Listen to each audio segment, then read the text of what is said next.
It's Henry at Mowers and Blowers. Morning. Yesterday, I took my Little Wonder hedge trimmer. I took the carburetor off because it just wasn't working right. Took it all apart, lost the spring, threw it in my ultrasonic cleaner. I had it running for about an hour at 50 degrees Celsius.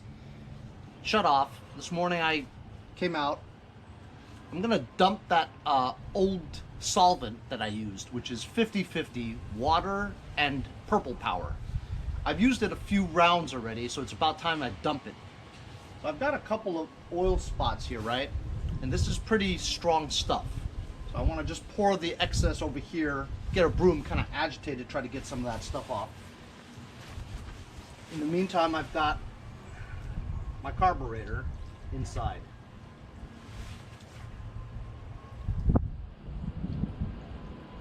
I'm going to dump the rest in here. There's my carburetor. Man, it's dirty. Let me agitate that a little bit.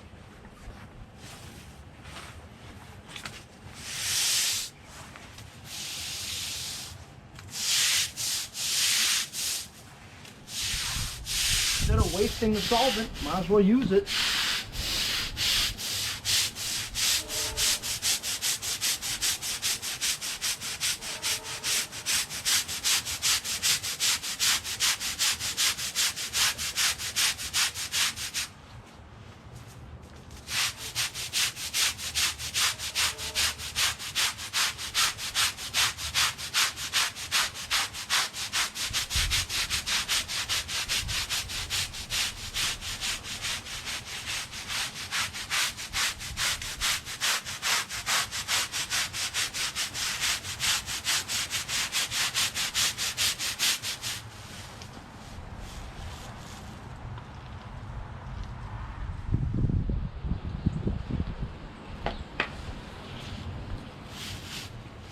Now I did check eBay. New carburetor was only 12 bucks. So I bought it. So I don't really need that carburetor. But I'll probably put it back together again and just throw it in my parts bin.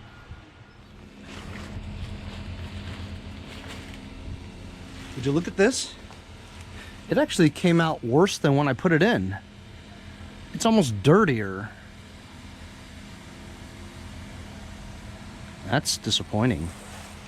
I'm not going to use this. I'm just going to dump this, save it in case I need parts. I'm not going to bother putting it back together again because it looks dirtier. That's disappointing. I've got my refillable fire extinguisher. It has some water that I have that I just needed around the garage.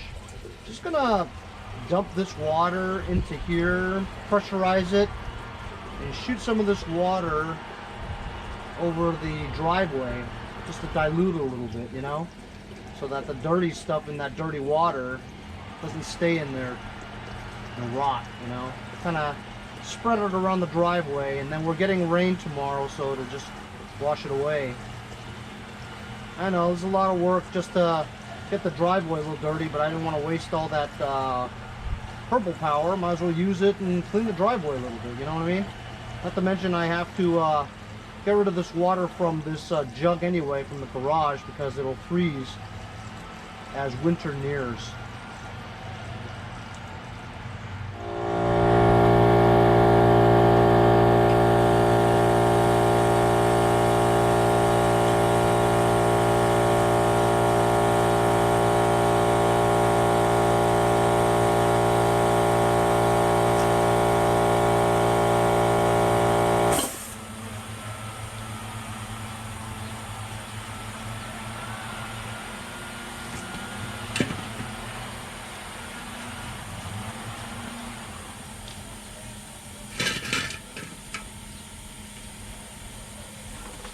So now it's filled with water, or most of it.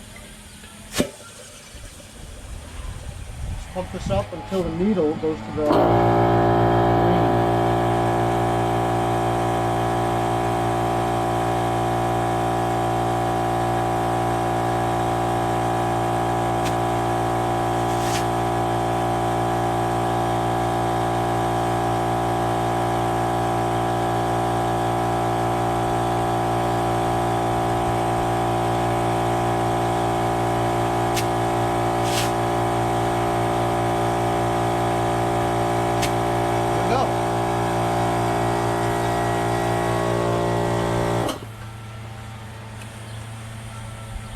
Now we can just shoot it out.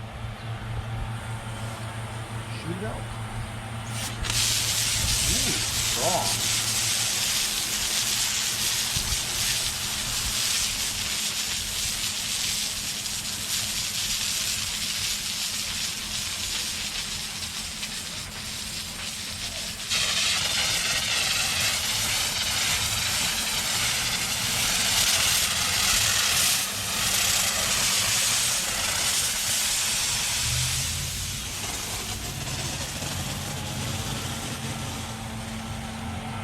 Hopefully the driveway is clean.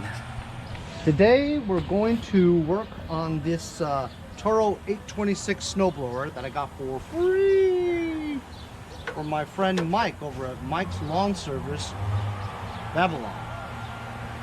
So while I did start this up maybe a day or two ago, right? It didn't stay running because I had the drive engaged as well as the auger. So now the auger is off and the wheels, the drive is not engaged. Okay, not engaged, not engaged. Fast, choke. This seems to be stuck. So it's stuck in second gear, but it's not engaged. So I just want to see if the engine runs by itself. It's got gas in it. I just choked. There's no primer bulb. I have the electric start plugged in. Let's see if it starts.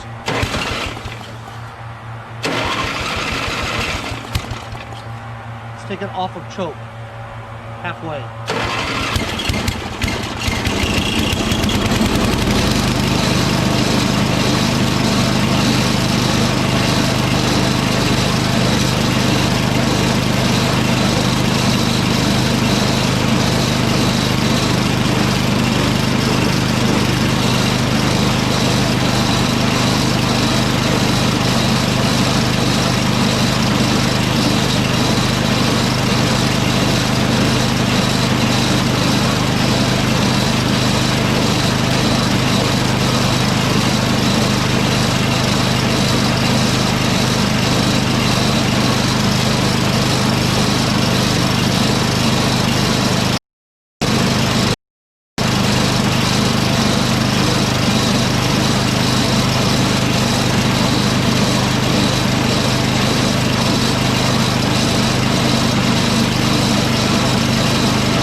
Okay, so as you guys saw, it runs just fine, but the transmission is hinky. You know, I did manage to squeeze it back into neutral, but it was still engaging the belt over here, you know, so we stopped it. But we know that the engine works, you know, which is the most important part of it.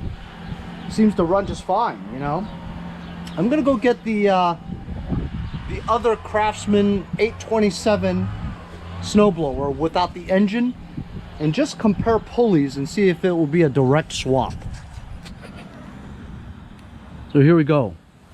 I've taken out my Craftsman 827. This is the one I got for free also. I found it near here from a tip from Frank, the UPS guy. When I brought it home, it had the 8 horsepower Briggs engine, and the connecting rod was DONESKI. So I parted that engine out and actually sold some of the parts on eBay, and now I'm stuck with this snowblower without an engine. Tires are very good. Everything seems pretty good. You know, a little bit of surface rust here and there. And also what I noticed was that if you look at the impeller, right, somebody has modified it already. Somebody has placed self-tapping screws into a rubber piece to close the distance between the impeller blades and the auger housing. Therefore, it should blow snow very well, provided the guy did it right. But if he was smart enough to do that, I would assume that this thing is kind of taken care of, you know what I mean? As you can see from the auger belt. It does move freely. You can hear the rubber piece that he modified rubbing against the housing. Here's the drive pulley, very smooth. But look, that's the distance between where the pulley should be and the engine. I have a feeling that it may not. I may have to change some belts around. I think the belts are going to be kind of a challenge. The bolts to mount the engine, I kept it on here, and it looks like it has 1, 2, 3, 4 different areas that you can use it with. Hopefully it'll fit.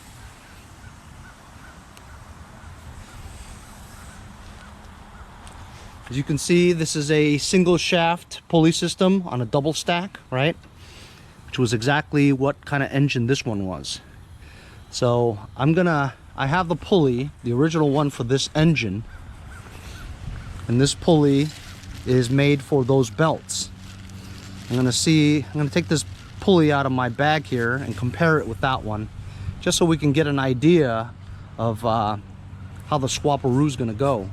I'm gonna measure the height of where the engine sits and where the crankshaft comes out. So it's it looks like 5 1/4 is right in the middle of the crankshaft.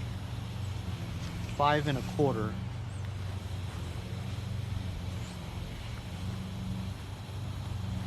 This is 5 1/4. Pull this belt and see if it reaches about that. You know what? It's exactly 5 1/4.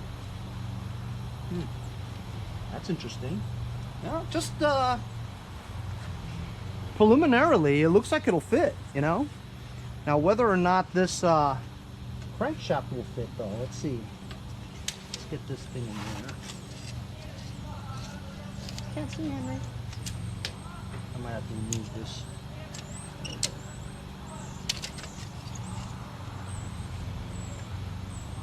The pulley is 1 7/8. I'm sorry. It's a little less than 1 1/2. Okay.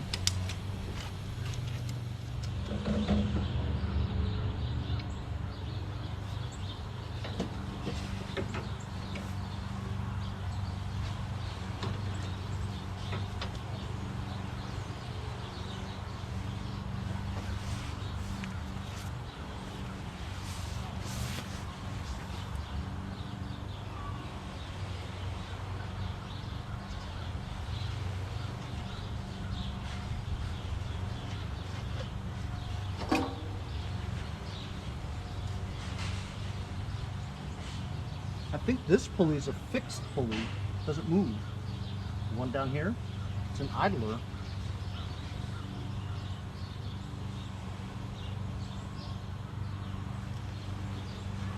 Get it off this pulley. It's pretty tight though. Really tight.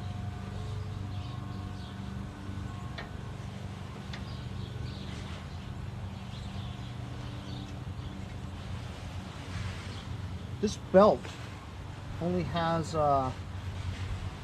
these things on there every couple of inches. I've never seen that.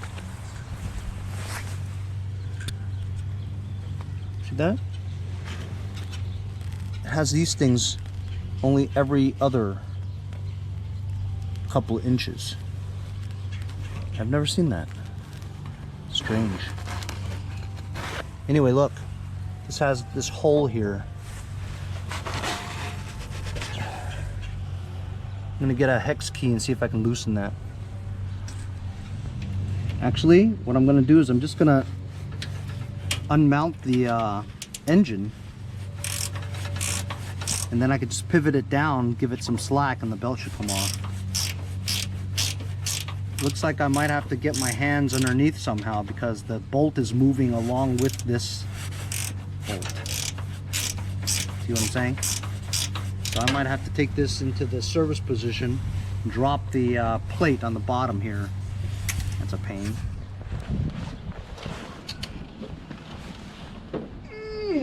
Wow, this thing is huge. super heavy.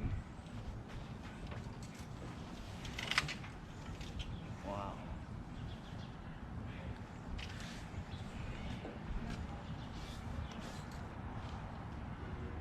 Because the front bucket is, you know, curved, it won't sit still. I'm gonna have to find some kind of my chair.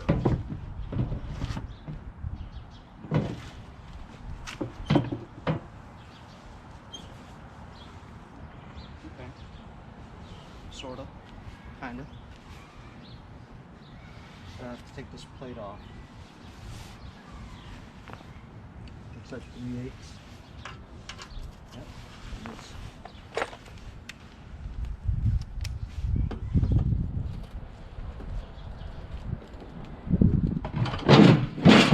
Yep.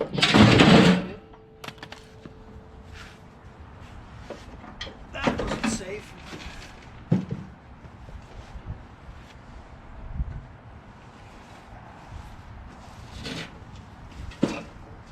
Oh.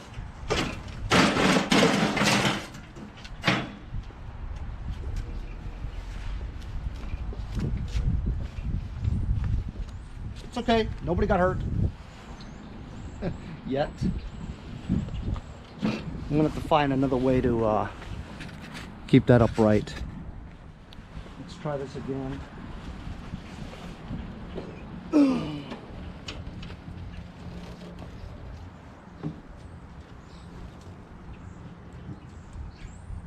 don't know, that seems kind of wonky too. Make sure it doesn't fall down on me. Oh, sure, Henry, that'll do it. Shut up.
This one's kind of stripped, which is the reason why I can't get this thing in here.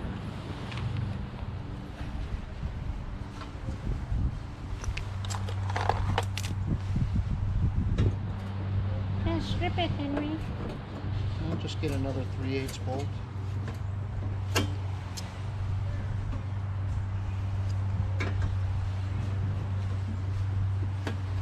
It's already stripped.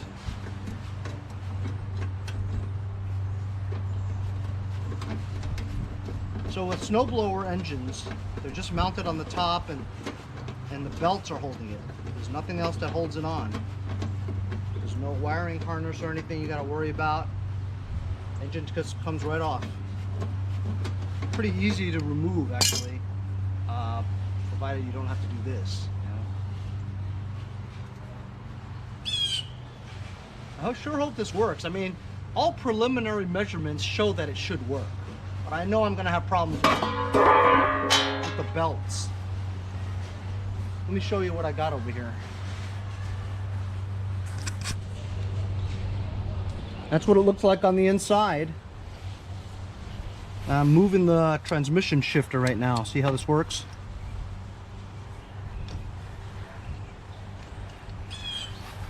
This thing spins with the belt of the speed of the engine on the crankshaft.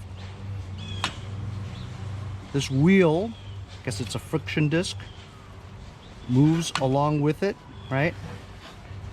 It goes faster when it's on the edges because the outer diameter of the wheel is spinning faster than the middle part. So this is going very fast. It needs some help because this needs to be greased. right there is practically not going anywhere. You follow what I'm saying? Because when you're spinning this disc, right, this is not spinning, so it's like stopped. So this is like neutral, you know.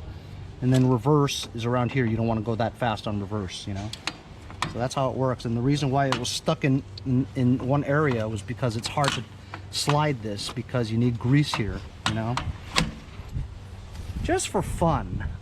Let me spray something on there to make it easy to slide. I'm using some Toolbox Buddy, which is the same thing as WD-40, only Lucas Oil brand.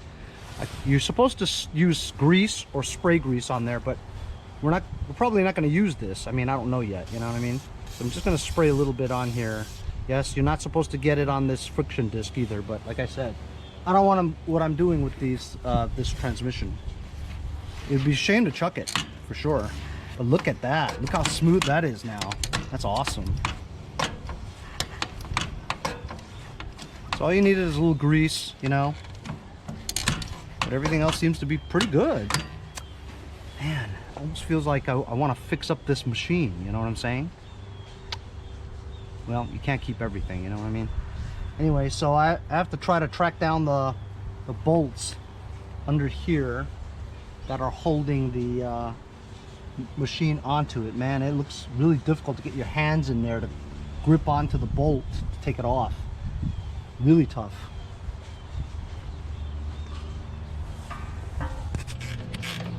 I have a wrench on the inside, a ratchet wrench. Seems to be working pretty well. Got this one off.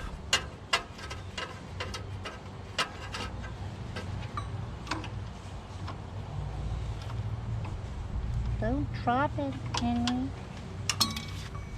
There we go. There's one bolt right there.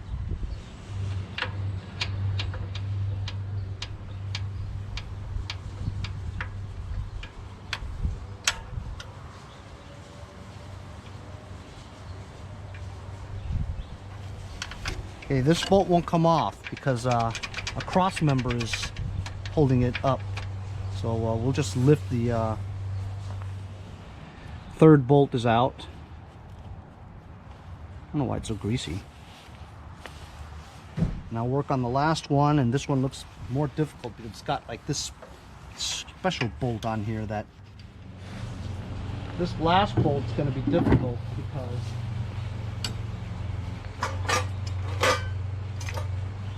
the weight of the engine is on it. So if I loosen that bolt, the engine will just fall on the ground. So I have to put it this way.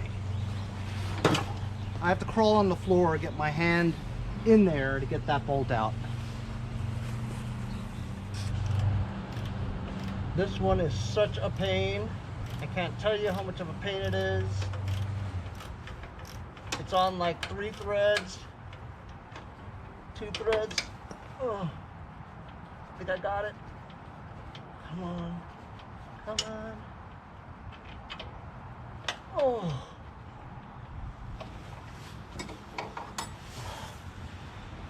Ooh, boy, that sucked.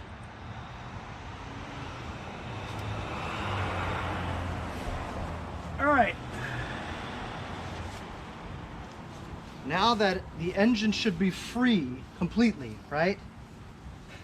Not free as in cost. Well, actually it was free, but free as in a jar from the machine. Bend this forward to give this rope, this belt slack. I have to lift it because it's on one of the bolts, remember?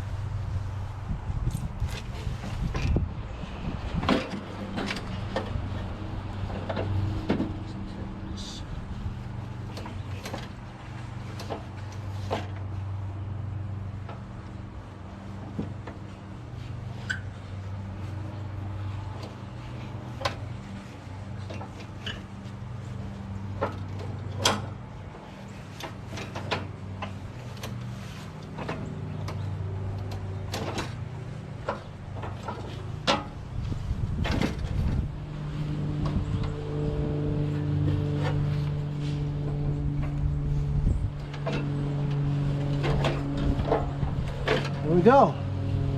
Oh, my back. Oh. The engine is free from it. except for the throttle cable. Gotta loosen up the throttle cable. Gonna free up this throttle cable. Now think about this for a second. A throttle cable. That thing didn't have a throttle cable, which means now I gotta transfer this throttle cable onto that snowblower. This throttle cable is adhered onto this metal plate here, where you put 2 screws there, and there's a slit where this lever sticks out, which means I'm gonna have to create a slit, 2 holes, and put the throttle cable in there. Also, this thing is connected to it.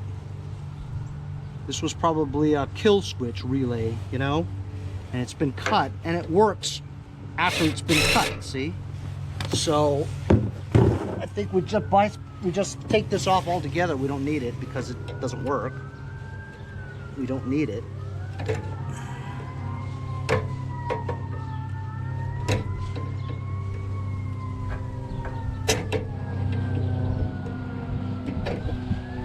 So yeah, so that's the thing though. If this works, we're gonna have to put a throttle cable onto that machine, which it's not designed to do. So we'll see.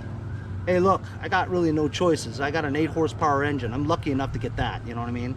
It'd be a miracle if this thing actually fits on there. You know, it'd be great. I'm gonna remove this engine now. It should be free completely. Oh my goodness. Oh, there it is. There's the 8 horsepower engine.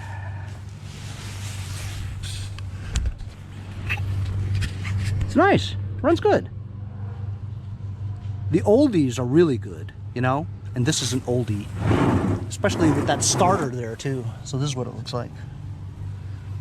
It's got one of those one-piece flow jets. Updraft. I hate those. But seems to run right, you know?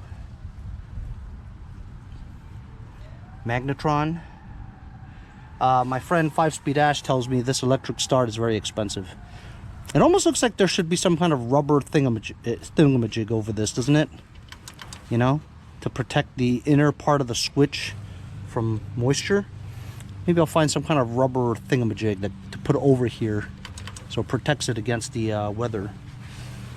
But other than that, it's in pretty good shape, you know? Let's just hope it fits on that frame. Otherwise, we may have to put this back. This thing is a beast. It's huge.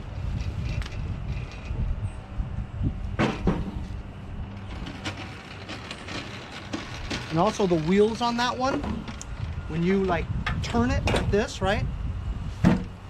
One wheel can turn this way while the other wheel goes that way. They're not locked, see? This one, if you try to turn it, it won't turn unless you lift one side to turn it.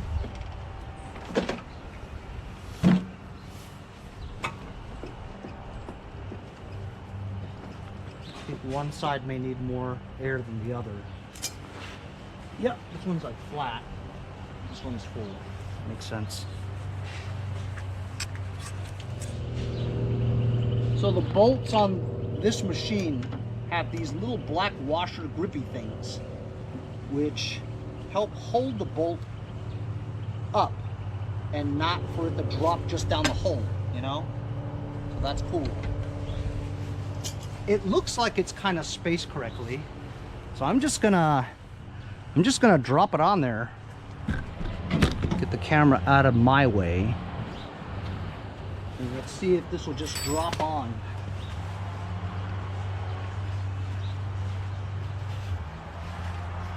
It's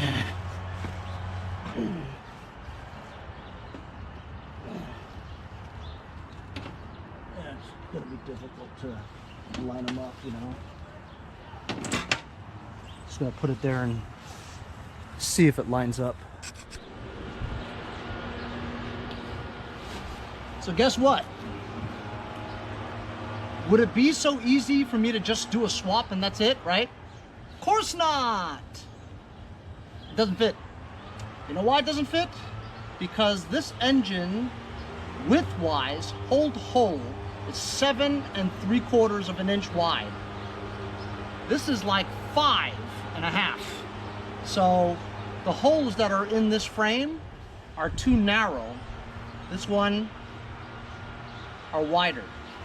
So while the back to front bolts are aligned right, it's too wide, which means I have to drill 2 holes in this frame. And I hate drilling. I'm just not good at it. I don't have good drill bits.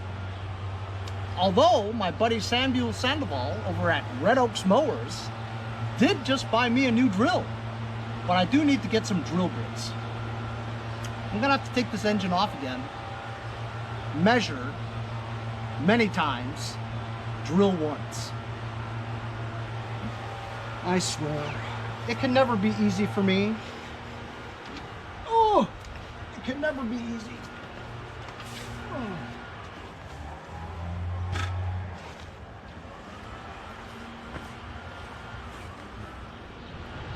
So I'm measuring the bolts from here to here, and it's 7 3/4. I'm gonna come over here and measure the width, and this is from center of the hole to this one, 6 1/2. So 1 1/4 inches I need to drill. Man, if I move this 1 1/4 inches, that's not gonna work.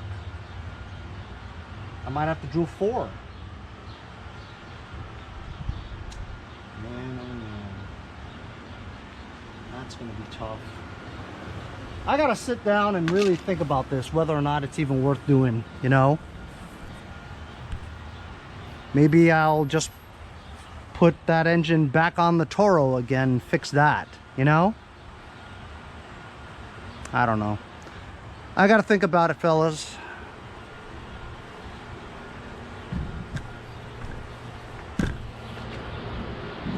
I gotta think about it.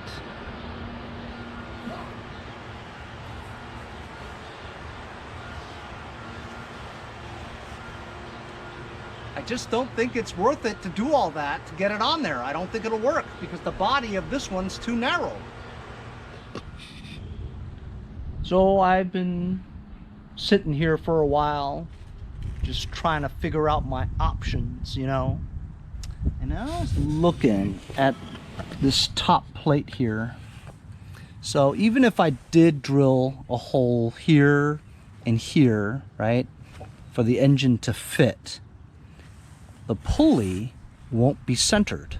It'll be a little bit off kilter to the left here. That's not what it's designed to do, because I measured that in the crankshaft over there and it's exactly centered. So if I wanted to mount that engine, I'd have to not just drill 2 holes here. I'd have to drill 4 new ones that are only like 1/4 inch apart from this one. As a matter of fact, if you look at this plate here, right, I measured. See how this plate has a hole here, hole there, hole here, hole. Well, it should have one here, but it doesn't. But anyway, I measured this and that, right? This and that. It's exactly 7 3/4. So they expect you to have an engine that's that wide, you know? I'm wondering, if I took this plate off, will they have the holes underneath already drilled? So I'm gonna take this plate off just to see.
So I've been looking at the situation, and there's no way around it.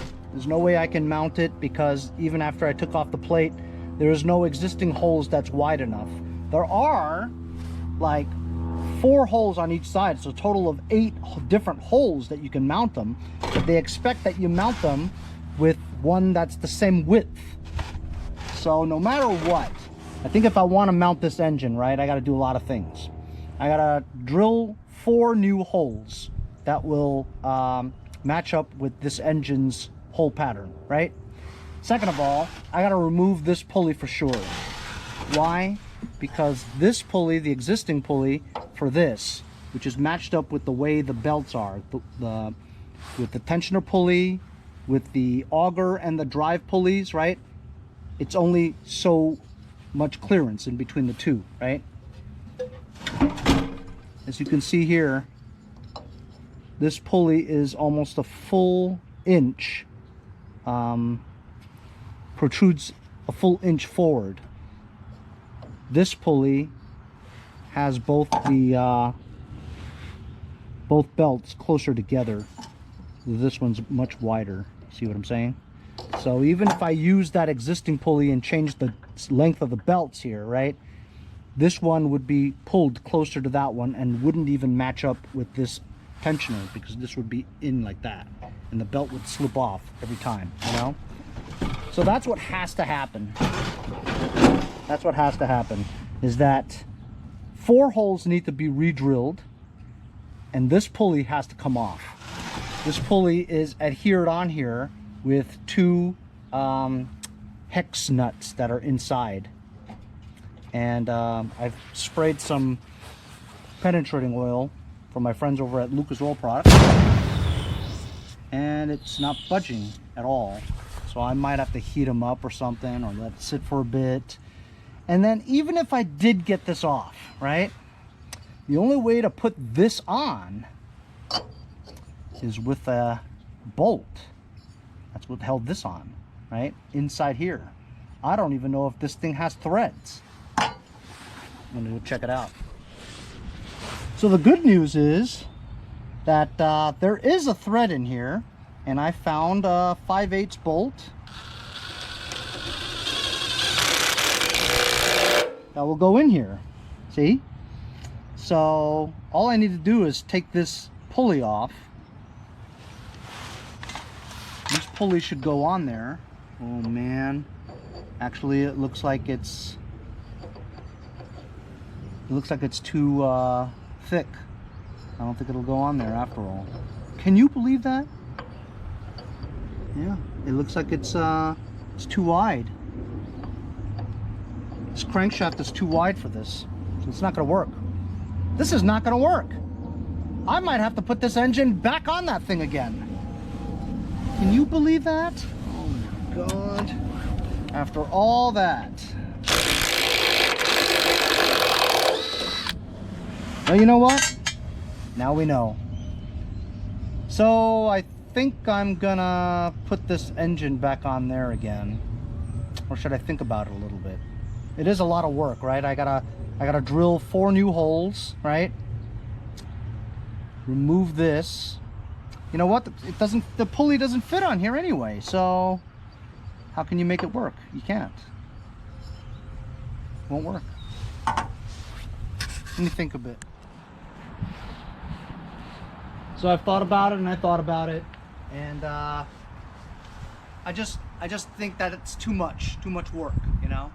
So I think I'm gonna put that engine back on here again, but I'm gonna first clean it up a little while I have the engine off, because this way I can get to these areas while the engine's off. And you know, this is a pretty decent snowblower, you know what I mean? So it looks like there's just too much work involved in getting that engine to be mounted on there. So I'm gonna put that engine back on here again, and I'm back to square one again. But my next episode, I'll mount this engine and get the chute back from Mike, and maybe we can get this one going. Thanks for following me along on this trying to do an engine swap, but it doesn't fit episode. See you guys next time on Mowers and Blowers.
See you guys next time on Mowers and Blowers.